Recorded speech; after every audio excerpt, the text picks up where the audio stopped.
Hi friends, ఇదైతే మా అమ్మ బ్లౌజ్ అయితే కట్ చేస్తున్నానండి. లాస్ట్ వీడియోలో చెప్పాను కదా, మేమైతే గుంటూరు తీసుకెళ్ళాము. అక్కడ మా అత్తయ్యకి క్యాన్సర్ అని బయటపడింది అని మేము సెకండ్ ఒపీనియన్గా ఇంకొకరి దగ్గరికి అయితే తీసుకెళ్ళామండి.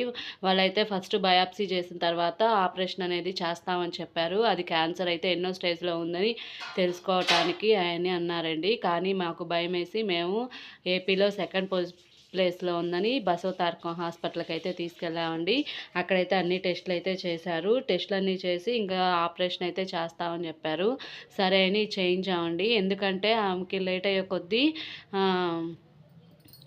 మతి స్థిమితం వస్తుందన్నమాట. బ్రెయిన్ కదా కొద్దిగా ఏది మాట్లాడేది ఏది తినేది కూడా అర్థం కావట్లేదండి. తన పని తాను చేసుకునేది. మనం ఫస్టే చేయిస్తే బాగుండిద్ది అన్న ఉద్దేశంతో ఆపరేషన్ అయితే చేయించాము. కానీ అదైతే సక్సెస్ అవ్వలేదండి.